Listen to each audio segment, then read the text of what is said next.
ഞങ്ങളിലും കുറച്ച് പേര് വിശ്വാസികളാണ്, വിശ്വാസമില്ലാത്തവരുണ്ട്. അപ്പൊ നമുക്ക് നോക്കാം ആരൊക്കെ എന്തൊക്കെ പറയാന്ന്.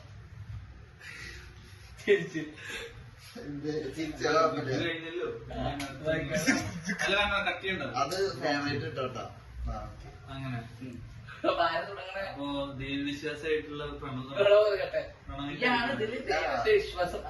ഞാൻ വിശ്വസിക്കുന്നുണ്ട്, അങ്ങനെ വിശ്വസിച്ച് വരുന്നുണ്ട്. കൂടുതൽ വിശ്വസിച്ച് വരുന്നു എന്നുള്ള പോയിന്റ് അല്ല, ദൈവവിശ്വാസി ആണ് എന്ന് തെളിയിക്കുന്ന പോയിന്റ് നിരത്ത്. തെളിയിക്കാനുള്ള പോയിന്റുകൾ പറഞ്ഞിരിക്കാൻ ഡോക്യുമെന്റ്സ് പരിപാടികളൊന്നും ഇല്ല. പക്ഷെ നമുക്കൊരു പ്രസൻസ് ഫീൽ ചെയ്യല്ലോ.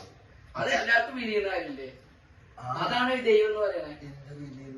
എന്ത് പ്രസൻസ് ഉദ്ദേശിച്ചത്? നമുക്കൊരു എന്താ പറയുക, എക്സ്റ്റേണൽ പവർ, പോസിറ്റീവ് എനർജിയാണ് ഉദ്ദേശിച്ചത്.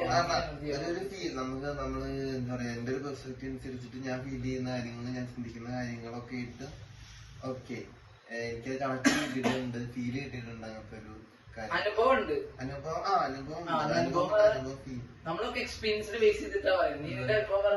അങ്ങനെ നമുക്കൊരു കോൺഫിഡൻസ് കിട്ടിയിട്ടുണ്ട്.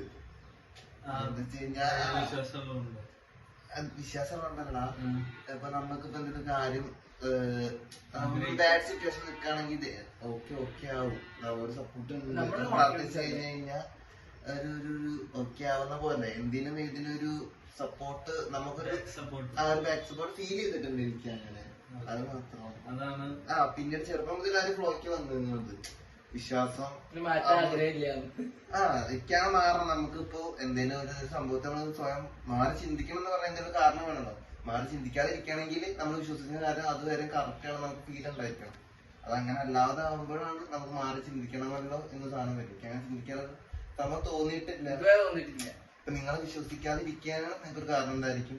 എനിക്കത് വിശ്വസിച്ച് പോയിക്കൊണ്ടിരിക്കുന്ന സാധനം ഞാൻ വിശ്വസിക്കാതിരിക്കാനൊരു റീസൺ വേണം.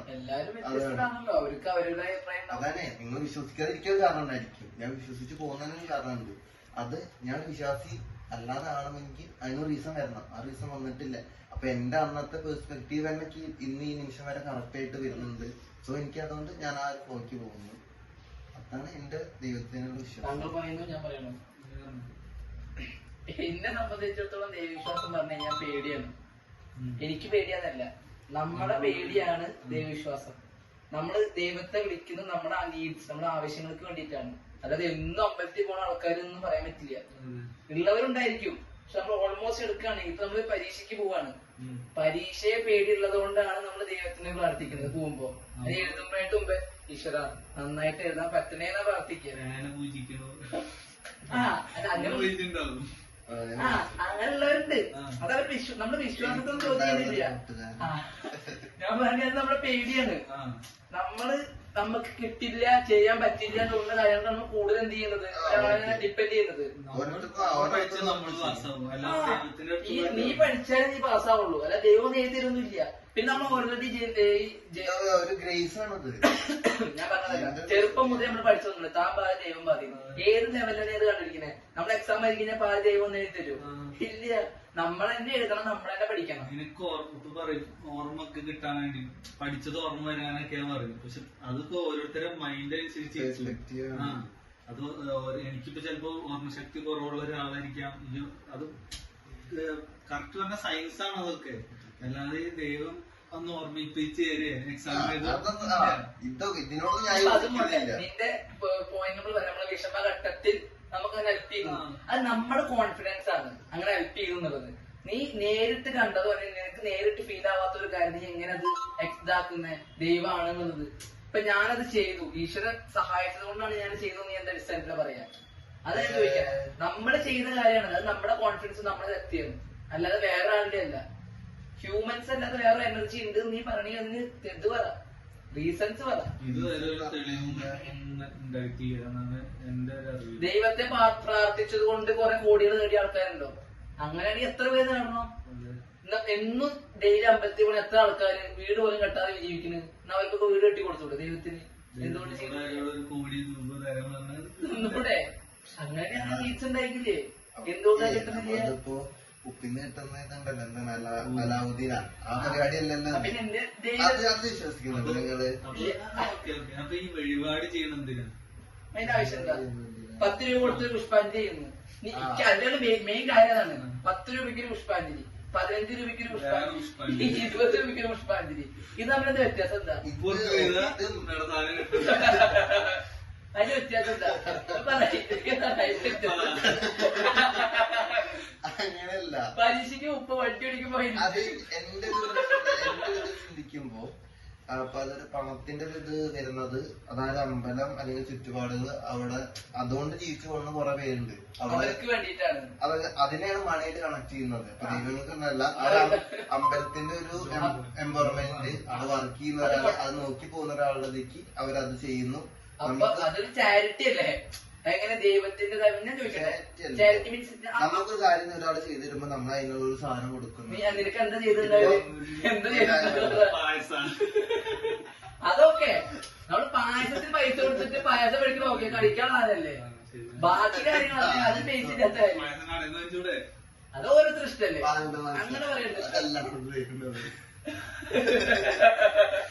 അതല്ല പറഞ്ഞു പായസത്തിന് കാര്യമില്ല പറഞ്ഞു. ഈ പണ്ടാരത്ത് പൈസ ഉണ്ടായിരുന്ന പണ്ടാരത്ത് പൈസ അതിന്റെ ആവശ്യം എന്താ? അതിന്റെ ആവശ്യം എന്താ വെച്ച് കഴിഞ്ഞാൽ എന്തെങ്കിലും ഒരു സ്പെഷ്യൽ മീൻസ് ഉത്സവങ്ങളോ കാര്യങ്ങളോ വരുന്ന സമയത്ത് നടത്തിപ്പ് എന്ന രീതിക്ക് വേണ്ടിട്ട് പൈസ ഉണ്ടാകും. പ്രാർത്ഥിക്കാറുണ്ട് പൈസ ഇടുമ്പോ, പൈസ പ്രാർത്ഥിക്കാറുണ്ടാകും. കഴിഞ്ഞിട്ട് ഞാൻ പൈസ ഉണ്ടാകുന്നുണ്ട്. അതിന്റെ ആവശ്യം എന്താ? ഈ അമ്പലത്തിൽ നടത്തിപ്പിന് വേണ്ടിയിട്ടാണ് എന്റെ പ്രാർത്ഥിക്കുന്നത്. അല്ല, ഞാൻ ചോദിക്കുന്നതല്ല. നീ പണ്ടാരത്ത് കൈക്കൂലി എന്ന സംഭവം ആ മൈൻഡില അങ്ങനെയല്ല ഞാൻ ചെയ്യുന്നത്. മറ്റുള്ളവരെങ്ങനെ ചെയ്യുന്നത്? ഞാൻ അങ്ങനെ ചെയ്യുന്നത്. അതുകൊണ്ടാണ് ഞാൻ പറഞ്ഞത് മറ്റേ ഈ മണീനായിട്ട് കണക്ട് ചെയ്യുന്നത് വെച്ച് കഴിഞ്ഞാൽ അവിടുത്തെ അതിനായിട്ട് ചുറ്റിപ്പറ്റി നിൽക്കുന്നവരുടെ ഒരു സാമ്പത്തികപരമായിട്ട് കാര്യങ്ങൾക്കും നമുക്കൊരാളൊരു കാര്യം ചെയ്ത് കൊടുക്കുന്നുണ്ടെങ്കിൽ നമ്മ അതിന് സംഭവം ഇതിനെന്നല്ല ഏതിനായാലും ഓക്കെ. ഇപ്പൊ നമ്മൾ എന്തിനായിട്ടുണ്ട്, നമുക്കൊരു നമ്മ പഠിക്കുന്നുണ്ട്, കൊറേ കാര്യങ്ങളുണ്ട്. നമ്മളെ അങ്ങോട്ട് എക്സാം അങ്ങനെ ജയിച്ച എക്സാമുകൾ ഉണ്ട് നടക്ക്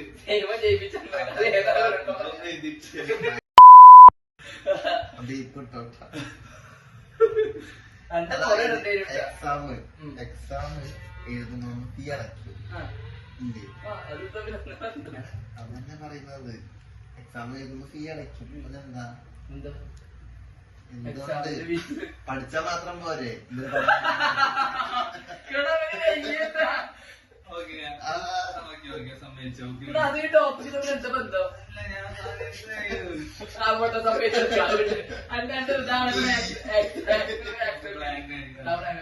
അല്ലല്ലേ ക്യാൻസർ ഉണ്ട്. ഏത് ക്വസ്റ്റ്യൻ ഞാൻ നേടും. ഞാൻ എന്റെ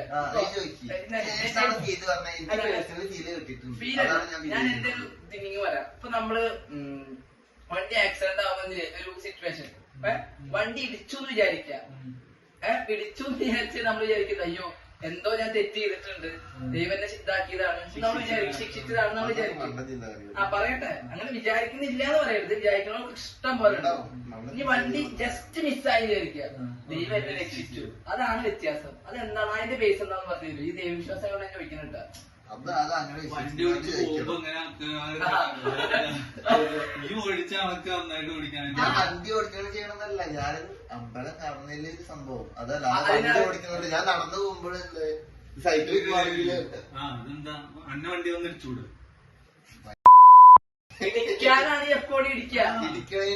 ഇടിക്കരുത് എന്ന് വെച്ചിട്ടല്ല ചെയ്യണത്. ഇതിന്റെ വിശ്വാസത്തിന് പുറത്ത് ഞാൻ അമ്പലത്തിൽ പോയി തൊഴുന്നില്ല, ആ വഴി പോകുന്നു. അതിപ്പോ ഞാൻ വണ്ടിയിലെല്ലാം നടന്നു പോവാണെങ്കിൽ അങ്ങനെ ചെയ്യുള്ളൂ. അതിന് പറഞ്ഞു നടന്നു പോകുമ്പോ ഹാർട്ട് അറ്റാക്ക് വന്ന് മരിച്ചു. അത് ഒരു കാര്യം ചെയ്യും, നീ അറിയുന്ന ഒരാള് പോകുന്നുണ്ട് വിചാരിച്ചു, അപ്പൊ ജസ്റ്റ് ഒരു ഹായ് പറയില്ലേ, അതുപോലെ ഒരു സല്യൂട്ടേഷനാണ്. നമ്മൾ എന്ത് എനർജി അങ്ങോട്ട് കൊടുക്കുന്നു ആ പോസിറ്റീവ് എനർജി ഇങ്ങനെ റിട്ടേൺ കിട്ടും. അതാണ് എന്റെ കോൺസെപ്റ്റ്. ഞാൻ അവിടെ പോയിട്ട് ഞാൻ പറയട്ടെ, ഞാൻ അമ്പലത്തിൽ വീട്ടിക്ക് അത് വേണം, ഇത് വേണം, മറ്റേത് മറിച്ച് തരണം, പരീക്ഷകൾ ഇതാക്കണം, അങ്ങനല്ല ഞാൻ പ്രാർത്ഥിക്കുക. ഞാൻ ചെന്നിട്ട് എനിക്ക് ഇതുവരെ തന്നതിന് ഗ്രേസ്ഫുള്ളാണ് ഞാൻ ചെയ്യുക. അതായത് ഇതില് ഞാൻ സംതൃപ്തനാണ്. അതാണ് അല്ലാതെ എനിക്ക് നാളത്തെ എക്സാം എന്നെ പാസ്സാക്കി തരണം എന്നല്ല. ഇന്ന് വരെ എന്നെ പാസ്സാക്കിയിട്ടുണ്ടോ അതിൽ ഞാൻ സന്തോഷവാനാണ്. അത്രയാണ്. ഞാൻ പോസിറ്റീവ് എനർജി കൊടുക്കുക, നെഗറ്റീവ് എനർജി അല്ല കൊടുക്കുക. നെഗറ്റീവ് എനർജിയാണ് എനിക്ക് ജയിക്കാൻ തോറ്റു, എനിക്ക് ഒന്നും അറിയില്ല, എന്നെ പഠിപ്പിച്ചു തരണം എന്നല്ല പറയാം. എനിക്ക് ഇതുവരെ പോസിറ്റീവ് ആയിട്ടുള്ള കാര്യത്തിലാണ് ഞാൻ പോസിറ്റീവായിട്ട് ഞാൻ ഇതായിട്ട് പറയുള്ളൂ. ഇതുവരെ ഉള്ളതിനൊക്കെ നിന്ന് ഇതുവരെ കത്തതിനൊക്കെ ഓക്കെ. അത് പോസിറ്റീവാണ് ഞാൻ പറയുന്നത്, അല്ല എനിക്ക് ഇന്നത് വേണം അല്ല, അപ്പൊ- ലിസ്റ്റ് അല്ല വാൺസ് അല്ല ഞാൻ ഞാൻ പറയുന്നത്. ചോദിക്കട്ടെ, ഞാൻ ഗ്രേസ്ഫുൾ ആണ്, ഓക്കെ. നീ ഗ്രേസ്ഫുൾ ആണ്, ഈ പരീക്ഷ എഴുതാണ്ട് പ്രാർത്ഥിക്കാറുണ്ട്, പ്രാർത്ഥിക്കാറില്ലേ? എടാ എക്സാമ്പിൾ അല്ല, ഞാൻ എല്ലാ എക്സാമും തലേദിവസം പോയിട്ട് പ്രാർത്ഥിക്കാറൊന്നുമില്ല. അമ്പലത്തിൽ പോയി പ്രാർത്ഥിക്കില്ല, എഴുതുന്നതിന് തൊട്ട് മുമ്പേ ഇല്ല നീ പറയരുത്. ഇല്ല, പ്രാർത്ഥിക്കാറേ ഇല്ലേ? എഴുതി കഴിഞ്ഞിട്ട് പ്രാർത്ഥിക്കാറില്ലേ? റിസൾട്ട് വരുമ്പോ പ്രാർത്ഥിക്കാറില്ലേ? ഞാൻ രാവിലെ പ്രാർത്ഥിക്കുന്ന സമയമുണ്ട്. ഞാൻ രാവിലെ എണീറ്റ് കുളി കഴിഞ്ഞ അല്ല ഞാൻ ചോദിക്കട്ടെ, അനക്ക് ദൈവത്തിന്റെ പ്രസൻസ് ഫീൽ ചെയ്യുന്നുണ്ട്, സഹായിക്കുന്നു, നീ എന്തുകൊണ്ട് ഈ പ്രാർത്ഥിക്കുന്നില്ല? എന്ത് അങ്ങനെ ഒരു ഫീലിങ്സ് ഉണ്ട് നമുക്ക് പറഞ്ഞില്ലേ? ഞാൻ ദൈവത്തിൽ വിശ്വസിക്കുന്നുണ്ട് പറഞ്ഞു. അത് ഓക്കെ, കാര്യം പറയട്ടെ. ആ, ദൈവത്തിൽ വിശ്വസിക്കുന്നവരെല്ലാം രാവിലെ എണീറ്റിട്ട് എപ്പോഴും എന്ത് ചെയ്യുന്നതിന് മുന്നേ പ്രാർത്ഥിക്കണമെന്ന് റൂളില്ല. ഞാൻ വിശ്വസിക്കുന്നില്ല വിശ്വസിക്കുന്നില്ല എന്നല്ല, അത് എന്റെ ചോദ്യം അങ്ങനെയായിരുന്നു, എന്തുകൊണ്ട് ചെയ്യുന്നില്ല എന്ന്. ഞാൻ ചോദിച്ചത് ഇത്ര ഞാൻ ഉദ്ദേശിച്ചെന്താ, നീ ദൈവവിശ്വാസിയാണെന്ന് പറഞ്ഞു, ദൈവത്തെ വിശ്വസിക്കുന്നു, നിനക്ക് കിട്ടുന്ന ബെനിഫിറ്റ് എന്താ? അതല്ല പറഞ്ഞു, എനിക്ക് എന്റേതായ ഒരു പേഴ്സൺ സപ്പോർട്ട് ഫീല് കിട്ടുന്നുണ്ട്. എനിക്ക് സപ്പോർട്ട് ഫീല് കിട്ടുന്നുണ്ട്. അത് എന്ത് എടാ, അതൊരു തെറ്റായിട്ട് പറ, ഉള്ളിലത്തെ ഫീൽ കിട്ടിയിട്ട് കാര്യമില്ലല്ലോ, അത് പുറമേക്ക് എല്ലാം പോസിറ്റീവായിട്ട് വരും. നമ്മുടെ പോസിറ്റീവ് എനർജി. അത് തെറ്റായിട്ട് എന്റെ ജീവിതത്തിൽ നടന്നിട്ടില്ലേ? എന്ത് നമുക്ക് തെറ്റായ കാര്യങ്ങളൊന്നും എന്റെ ജീവിതത്തിൽ നടന്നിട്ടില്ല ഇന്നേ വരെ. പോസിറ്റീവായ കാര്യങ്ങൾ മാത്രമാണ് നടന്നിട്ടുള്ളൂ. പോസിറ്റീവ് പറഞ്ഞാൽ എന്റെ പെർസ്പെക്ടീവിലേക്ക് പോസിറ്റീവ് പറഞ്ഞാൽ എനിക്കൊരു കാര്യം, ഒരു സംഭവം ഉണ്ടായി. ഇപ്പൊ ഞാൻ ആഗ്രഹിച്ച സാധനം കിട്ടിയിട്ടില്ലെങ്കിൽ ചിലപ്പോ അത് എനിക്ക് ഞാൻ ആഗ്രഹിച്ചതായിരിക്കും, എനിക്ക് കിട്ടിയിട്ടില്ല. പക്ഷെ എനിക്ക് കിട്ടുന്നത് ചിലപ്പോ ഒരു ഇന്നത്തെ സംഭവം ഞാൻ വിചാരിച്ചിട്ടുണ്ടായിരുന്നു കിട്ടുന്നേ, നമുക്ക് അതിന് ബെറ്റർ ആയിട്ടാവും കിട്ടുന്നുണ്ടാവുക. അത് കിട്ടണമെന്ന് എത്ര നിർബന്ധം? ഞാൻ ചോദിക്കട്ടെ, അതാണ് എനിക്ക് പേഴ്സണൽ ഫീൽ ചെയ്ത്. അത് എന്റെ കോൺഫിഡൻസ് ആണ്, അത് ഒരിക്കലും ദൈവം പറയരുത്. ദൈവം എന്നല്ല, അതാ എന്റെ ദൈവം അതാണ്. അത് അന്നിലെ ദൈവം അതാണ്, എന്റെ മൈൻഡ് അന്റെ മനസ്സിലെ ദൈവം. ദൈവം എന്നൊരു കോൺസെപ്റ്റ് പറയുമ്പോൾ അങ്ങനെയാണ് ചെയ്യാൻ പറ്റില്ല. പിന്നെ അല്ലാതെ പറഞ്ഞു കഴിഞ്ഞാൽ ചില ഒരു സിറ്റുവേഷൻസ് നമുക്ക് ഫീല് കിട്ടും. മീൻസ് ഫീല് പറഞ്ഞ ഒരു ഇപ്പൊ എന്താ പറയാ, അത് ഞാൻ എക്സ്പ്രസ് ചെയ്യാൻ പറ്റില്ല വാക്കുകൾ കൊണ്ട് ഇതാക്കണം. ഫീലാണ് അത്. ഫീല് നമ്മള് റിയലൈസ് ചെയ്യുന്ന സാധനങ്ങളാണ്. എനിക്കാണ് റിയലൈസേഷൻ കിട്ടിയിട്ടുണ്ട്, അതുള്ളൂ. പിന്നെ ഞാൻ നീഡ്സിന് വേണ്ടിട്ട് വാട്സിന് വേണ്ടിട്ട് അതാണ് ഇതാണ് മറ്റാണ്. പണ്ടൊക്കെ ചെറുപ്പത്തിൽ അങ്ങനെ ഉണ്ട്. നമ്മളൊരു ഒരു എനർജി അങ്ങോട്ട് കൊടുക്കുമ്പോൾ ഞാൻ കേട്ടത് വെച്ചിട്ട് അല്ലാതെ എനിക്ക് സംസാരിക്കുന്ന ഒരുപാട് പേരുണ്ട്. അതിനെ പറ്റില്ല. നമ്മൾ എന്ത് എനർജി കൊടുക്കുന്ന റിട്ടേൺ കിട്ടുന്ന ഒരു സംഭവം ഉണ്ട് എന്നൊരു ഇതുണ്ട്. എല്ലാ എനർജി ബേസ്. എന്താണ് മാനിഫെസ്റ്റേഷൻ? എന്താ മാനിഫെസ്റ്റേഷൻ? എനർജി ബേസ് ചെയ്തിട്ടുള്ള നമ്മൾ എന്ത് യൂണിവേഴ്സിനോട് കൊടുക്കുന്നോ, നമ്മൾ പോസിറ്റീവായിട്ട് ഉള്ളതുപോലെ.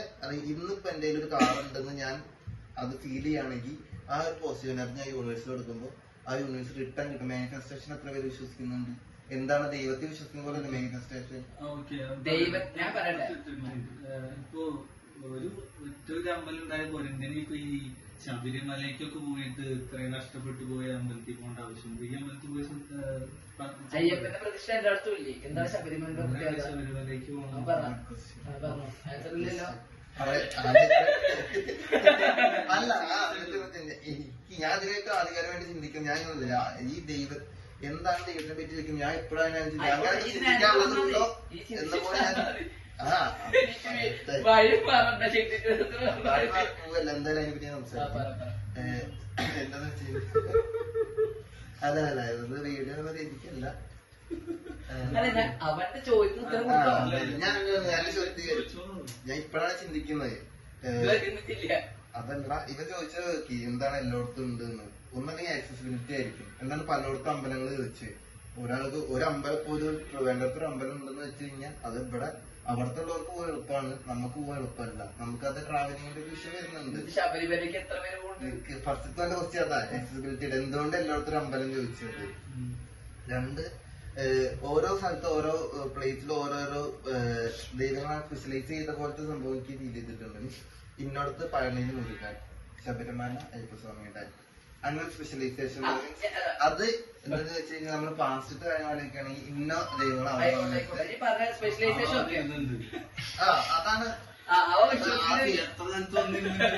എന്റെ വീട്ടിലവിടെ ഇല്ല, അവിടെ വന്നിരുന്നുണ്ടെന്ന് ഒരു ചരിത്രത്തിലും പറയുന്നില്ല. അവിടെ പ്രതിഷ്ഠ മനസ്സിൽ കണക്കാക്കിയിട്ട് അവിടെ സ്ഥാപിക്കുക ചെയ്യുന്നുണ്ട്. അതാണ് അവിടെ തിരുമേനികള്. അതായത് അല്ല, ഞാൻ കാര്യം ചോദിക്കട്ടെ, ഇപ്പൊ ദൈവം എല്ലായിടത്തും ഉണ്ട് എന്നതാണല്ലോ കോൺസെപ്റ്റ്, അങ്ങനെയല്ലേ? അങ്ങനെയാണ് എന്തിനാ അമ്പലത്തിന്റെ ആവശ്യം? എന്താ, നമുക്ക് വീട്ടിൽ നിന്ന് പ്രാർത്ഥിച്ചാൽ പോലെ. ദൈവം എല്ലായിടത്തും ഉണ്ട്, എന്നല്ലേ കോൺസെപ്റ്റ്. അല്ലാതെ എന്നൊരു കോൺസെപ്റ്റ് ഇല്ലേ? പറഞ്ഞ കഴിക്കാനൊരു ദൈവം എല്ലായിടത്തും ഉണ്ടല്ലോ കോൺസെപ്റ്റ്. പറയുന്ന കേട്ടെ ഇന്നൊരു കോൺസെപ്റ്റ്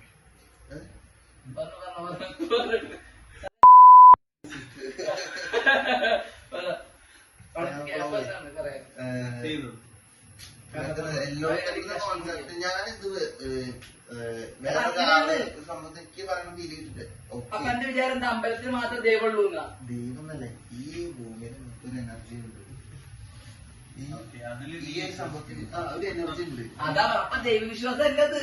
ആ എനർജി ഉണ്ട്, ഓക്കെ സമ്മതിച്ചു. പറഞ്ഞു വരട്ടെ. ശബരിമലയും ശബരിമലയില് പറഞ്ഞ കണക്കാക്കുന്നത് വെച്ചാൽ ഇവിടുത്തെ സ്വാമികൾ പറഞ്ഞു കഴിഞ്ഞാൽ ഇവിടെ വിഗ്രഹം വെച്ചിട്ടാണ് ആരാധന.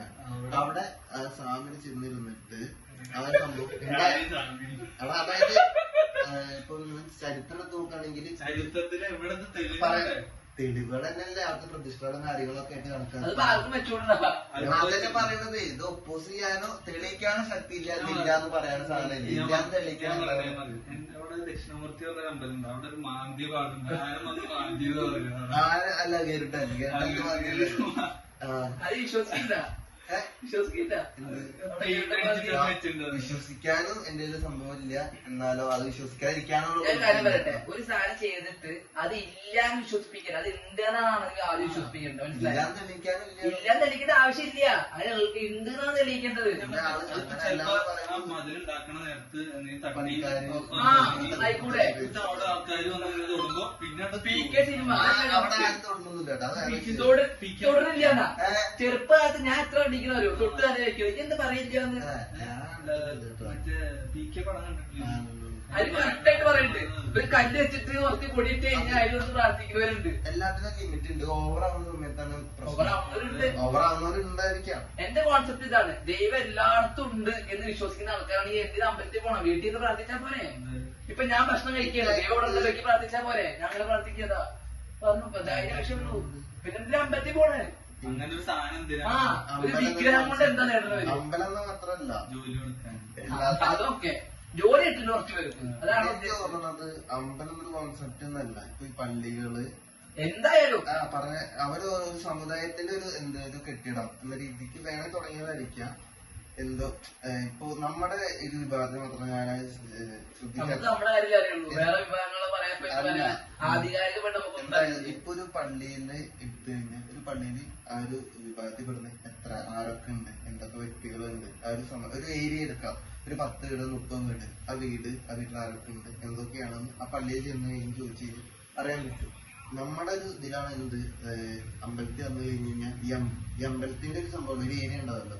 സാധാരണ ഒരു ക്രിസ്ത്യൻ പള്ളി എടുത്തു കഴിഞ്ഞാൽ ഇന്ന ഇടവേരത്തെ ഇന്നൊരു പയ്യൻ എന്ന് പറഞ്ഞാൽ അവിടെ കറക്റ്റ് ആരൊക്കെയാണ് അവിടുത്തെ ഉണ്ടല്ലോ. അല്ല നീ പറയുന്നത് എന്താ വെച്ചാൽ ഈ ടെമ്പിളുകളൊക്കെ ഒരു ബെഞ്ച് മാർക്കാണ്, അത്രേ ഉള്ളൂ അതിന്റെ ബേസ് എന്ന് പറഞ്ഞു കഴിഞ്ഞാൽ. ഞാൻ കുളങ്കര അമ്പലത്തിന്റെ അടുത്താണ് എന്റെ വീട്, അതാണ് ഒന്നുമില്ലടത്. ഇതൊരു ആരാധനാലയം പറഞ്ഞാൽ നമുക്ക് എന്ത് പഠിക്കണമെങ്കിൽ വീട്ടിൽ ഇരുന്ന് പഠിച്ചു എന്തിനും സ്കൂളിൽ പഠിക്കുന്നത്. അത് പഠിപ്പിക്കാൻ ആൾക്കാരുണ്ട്. ഈ ആരാധനയിൽ തന്നെ ആരെങ്കിലും ഇപ്പൊ പ്രാർത്ഥന പഠിപ്പിക്കില്ല. പ്രാർത്ഥന പഠിക്കുന്നതിന്റെ അല്ല വീട്ടിൽ ഇരുന്ന് പഠിച്ചൂടെ? അതിനല്ലേ അധ്യാപകർ വീട്ടിൽ നിന്നൊക്കെ എല്ലാം പഠിക്കാൻ പറ്റൂ. ജനിക്കുമ്പോ തന്നെ PSC എടുത്തിട്ട് എടാ പറയുന്നേ എല്ലാത്തിനും ഓരോന്നിനും സ്ഥലത്ത് പോയിട്ട് ചെയ്യാന്നല്ല. നമ്മളെല്ലാം വീട്ടിൽ ചെയ്യേണ്ടത് വീട്ടില് ചെയ്യണം. ഈ വീട്ടിൽ നിന്ന് പഠിക്കാറില്ലേ? വീട്ടിൽ പ്രാർത്ഥിക്കുന്നവരുണ്ട്. പറയട്ടെ, ഈ പറഞ്ഞ് പഠിക്കുന്നത് സ്കൂളിൽ പോയിട്ട് പഠിക്കണം. പഠിക്കുന്നത് സ്കൂളിൽ പോയി പഠിക്കും. വീട്ടിൽ ഇരുന്ന് പഠിക്കുന്നവരുണ്ട്, അമ്പലത്തിൽ പോയി പ്രാർത്ഥിക്കുന്നവരുണ്ട്, വീട്ടിൽ ഇരുന്ന് പ്രാർത്ഥിക്കുന്നവരുണ്ട്. അത് കോൺസെപ്റ്റിന് വ്യത്യാസമുണ്ട്. പഠിക്കുന്ന കോൺസെപ്റ്റ് അല്ല ദൈവത്തിന്റെ. എല്ലാ ചരങ്ങളിലും ഉള്ള ആളാണെന്ന് പറയുമ്പോ നമുക്ക് പ്രാർത്ഥിച്ചാൽ മതി. ഒന്ന് കൈ കുപ്പിയ ദൈവത്തെ വിദ്യാഭ്യാസം തന്നെയാണല്ലോ സയൻസ് അല്ലേ? സയൻസ് ദൈവം തമ്മിൽ എന്ത് ബന്ധം എന്ന് പറഞ്ഞാൽ എല്ലാരും ദൈവത്തിന് സയൻസ് ആയിട്ടാണ്. എനിക്കല്ല, അതെന്റെ പൊട്ടത്തരം. സയൻസ് വാസ് ദൈവം അങ്ങനെ സയൻസ് വാസ് ദൈവം തെറ്റാണ്. തെളിയിച്ച പ്രൂവ്ഡാണ് പറഞ്ഞിട്ട്. ഇത് എന്റെ കോൺസെപ്റ്റ് ഇതിനെ പറ്റിയിട്ടാണ് ആൾക്കാർ സംസാരിക്കുക. സയൻസ് ദൈവം ഒന്നാണോ? സയന്റിഫിക്കലി ഇതുണ്ടോ എന്തെങ്കിലും ഉണ്ടോ എന്ന് ചോദിക്കും. ഇപ്പൊ ആകാശത്തെ എന്തെങ്കിലും പ്രത്യേക ഒരു വളയം കണ്ട് പകുതി പേര് ചിന്തിക്കുന്ന ഈശ്വര എന്തോ വരാൻ പോകുന്നു ആകാശത്ത്, എന്തോ അതായത് കോൺസെപ്റ്റ്. ഇന്ദ്രദേവം വന്നു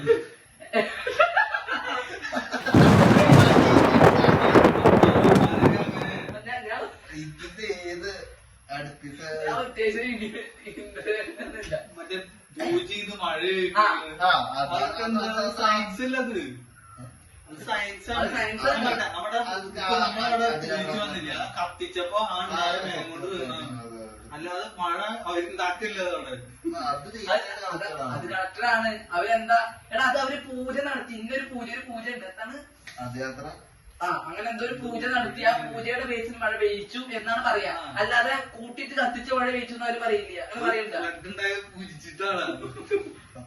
വരാണ് എങ്ങനെയാലും വരും. എന്തുകൊണ്ട് ദൈവത്തെ നഷ്ടപ്പെടുകയാണെങ്കിൽ കേരളത്തിൽ ഇത്ര പ്രശ്നങ്ങളൊക്കെ ഉണ്ടായി ഇതാക്കായിരുന്നില്ലേ? പ്രാർത്ഥിക്കാൻ എത്ര പേരെ വീട് പോയി അതുപോലെ രക്ഷിച്ചൂടെ? തന്നെ അത് രക്ഷിക്കായിരുന്നു. ഇപ്പൊ എത്ര പേര് പട്ടിണി കിടക്കുന്നു. സൂപ്പർമാനല്ല പക്ഷെ ഇല്ല. അതന്നെ ഞങ്ങൾ പറയുന്നത്. എല്ലാരും രക്ഷപ്പെടുത്തിക്കൂടാ. ഒരാളെന്തെങ്കിലും മരിക്കേണ്ടവരൊക്കെ ഉണ്ടായിരിക്കും. പക്ഷെ ഈ കുട്ടികളെ ജനിച്ചു കിടക്കുമ്പോൾ തന്നെ പോവർട്ടി ഭയങ്കരമായിട്ട് പട്ടിണി എല്ലാവരെയും തുള്ളിയാക്കി കൂടെ എന്താ പ്രശ്നം വരുന്നില്ലേ? അങ്ങനെ ദൈവം ഉണ്ടെങ്കിൽ ഓരോരുത്തരും ബിലീഫ്സ് ആയിരിക്കും അത്. ബിലീവ് അതിന്റെ ഉദ്ദേശം ഈ വിശ്വസിക്കണം എന്നുണ്ടെങ്കിൽ അങ്ങനെ ഒരു സാധനം ഉണ്ടാവണം. അതാദ്യം മനസ്സിലാക്കുക. ഇപ്പൊ ഞാൻ വിശ്വസിക്കണെങ്കിൽ എനിക്ക് പേഴ്സണൽ സംഭവം ഉണ്ട് ഈ എന്ത് ഉള്ളിലത്തെ ഫീലിംഗ് ഒരിക്കലും പുറത്ത് പ്രകടിപ്പിക്കാൻ പറ്റില്ല. എക്സ്റ്റേണൽ ഫീലിങ്സ് കിട്ടിക്കൂടെ? ഞാൻ എന്റെ ഉള്ളിലത്തെ ഇന്റേണൽ ഞങ്ങൾക്ക് ഇന്റേണൽ ഉള്ളത്. എക്സ്റ്റേണൽ ഫീലിംഗ് ആണ് ഞങ്ങൾക്ക് വേണ്ടത്. അതെനിക്ക് എക്സ്റ്റേണൽ ഫീലിങ്സ് ആണ് എനിക്ക് ഉള്ളതെന്നാ പറയുന്നത്. എന്താ പറ ഇന്റേണൽ പറഞ്ഞ കോൺഫിഡൻസ് എക്സ്റ്റേണൽ അല്ല. എക്സ്റ്റേണൽ പറയാ അതെനിക്ക് എക്സ്റ്റേണൽ ഫീലിംഗ് എനിക്കത് എക്സ്റ്റേണൽ പറയാൻ പറ്റുന്നില്ല. എന്റെ കോൺസെപ്റ്റ് എന്ന് പറഞ്ഞു കഴിഞ്ഞാൽ ഇപ്പൊ ഒന്നുമല്ല, മെയിൻ ആയിട്ട് എല്ലാ അമ്പലങ്ങളും കുറെ അമ്പലങ്ങൾ ഉണ്ടല്ലോ നമ്മളെ കേരളത്തില്. ഓരോ അമ്പലങ്ങളും ഓരോ രീതിയാണ്. വടക്കുന്നാഥം പോലെ ഇരിക്കില്ല ഗുരുവായൂർ, അതുപോലെ ഇരിക്കില്ല ശബരിമല. തെറ്റുകളുണ്ടെന്നല്ല, അതൊക്കെ വ്യത്യസ്തമാണോ? അപ്പൊ എന്റെ കോൺസെപ്റ്റ് തന്നെയാണ്. ദൈവം എന്നുള്ളത് ആർക്കും മാറ്റാൻ പറ്റുന്ന ഒന്നാണ്. ആർക്കും എവിടെ വേണേ ആചാരത്തിനനുസരിച്ച് ചേഞ്ച് ചെയ്യാം. ഇവിടെ എങ്ങനെ വേണം എന്നാണ് ഇവിടെ തന്നെ. പാന്റ് ഇട്ട് കയറണോ കേറിക്കോ. ഇപ്പുറത്ത് പാന്റ് ഇട്ട് കയറണ്ടേ കയറണ്ട. മുണ്ടിട്ട് പത്മനാഭ സ്വാമി ക്ഷേത്രത്തിൽ കണ്ടിട്ടാ മുണ്ടിട്ട് മാത്രമേ കയറാൻ പാടുള്ളൂ. അത് അവിടുത്തെ റൂളാണ്. അതേ പറഞ്ഞ ആർക്കും എപ്പോ വേണേലും ചേഞ്ച് ചെയ്യാൻ പറ്റുന്ന ഒന്നാണ് ദൈവത്തിന്റെ റൂളും പ്രസൻസ് എന്ന് പറയുന്നത്. വ്യക്തിപരമായിട്ട് വ്യത്യാസമുണ്ട്. അതിലെന്തോ ഡോറ് തുറന്ന സുനാമി അങ്ങനത്തെ കുറെ പൊട്ട ചിന്തകളൊക്കെയാണ്. സ്വാമിയിലെ ഏതൊരു ഡോറ് ഫുള്ള് നീക്കിയായിരുന്നു. ഇത്ര കണക്കിനുണ്ട്. അത് തുറന്നു കഴിഞ്ഞാൽ ആകെ ലോകം നശിക്കും. അങ്ങനത്തെ കുറെ മണ്ടൻ ചിന്തകൾ. അമേരിക്കയിലിരിക്കുന്നവരെ അങ്ങനത്തെ കാര്യങ്ങളാണ് നമ്മള് ഇത് വിശ്വസിക്കാതെ ഓവർ ചിന്തകളൊക്കെ ഓവർ വ്യക്തിപരമായിട്ട് ഇഷ്ടപ്പെട്ടോട്ടെ. നമ്മൾ ആരും ഒപ്പോസ് ചെയ്യുന്നില്ല, ചെയ്യുന്നില്ല. അയ്യോ വേണ്ട ഈ വിശ്വസിക്കല്ലേ എന്ന് ആരോടും പറയണില്ല. അതൊക്കെ ഓരോരുത്തർ ഇഷ്ടമാണ്. ഞാൻ പറയുകയാണെങ്കിൽ ആർക്കും മാറ്റാം. ഇതിന്റെ വെറി പിടിക്കരുത് ഒരിക്കലും ആ ഒരു വിശ്വാസത്തിന്. എന്റെ ഒരു ഇതിൽ പറഞ്ഞു കഴിഞ്ഞാൽ എനിക്ക് ഇത് നിർത്തിയതിനു ശേഷം ഒരു പേടിയാണ് പോയി. മറ്റേത് എന്തൊരു പേടിയാകും. ദൈവം എന്ത് ചെയ്യും, ദൈവം എന്താ, നമ്മൾ നല്ലത് ചെയ്താൽ നമുക്ക് നല്ല കിട്ടും. അതാണ് എന്റെ ഒരു കൺസെപ്റ്റ്. കർമ്മയിൽ വിശ്വസിക്കുന്ന ആളാണ്. കർമ്മേനെ വിശ്വസിക്കാറുണ്ട്. പക്ഷെ നല്ല മനുഷ്യനാവുക.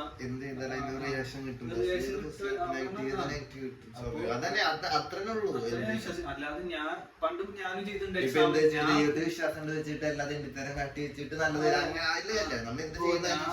എക്സാമിന് മുമ്പ് പഠിക്കാതെ പോയിട്ട് പാസ്സായി തരുമെന്ന് പറഞ്ഞു. അത്ര മണ്ടത്തിന് ഞാൻ റിയലൈസ് ചെയ്തതിനു ശേഷം ഞാൻ നിർത്തി. എന്തിനാ വെറുതെ അമ്പലത്തിൽ പോണത്? എന്റെ മൈൻഡ് സെറ്റ് അങ്ങനെയായി. എനിക്ക് ആ ഒരു പേടി മാറി. എനിക്ക് ഒരു ടെൻഷനും ഇല്ല, ഒന്നുമില്ല. ഞാനിപ്പോ പ്രസന്റിൽ ജീവിക്കണു. എന്താണ് ഫ്യൂച്ചറിനെ പറ്റി ഞാൻ പ്രാർത്ഥിക്കാനും പോകാറില്ല. പാസ്റ്റിനെ പറ്റി ഇത് ചെയ്യാൻ പറ്റില്ല. അപ്പൊ ഓരോരുത്തർക്കും ഓരോ വിശ്വാസം. അവരവര് വിശ്വസിക്കട്ടെ. നിങ്ങൾ നിങ്ങളുടെ ഭാഗത്ത് വിശ്വസിച്ചു, ഞങ്ങൾ അങ്ങനെ വിശ്വസിക്കാം. കമന്റ് ബോക്സിൽ നിങ്ങളുടെ അഭിപ്രായങ്ങൾ രേഖപ്പെടുത്തുക. Okay, thank you.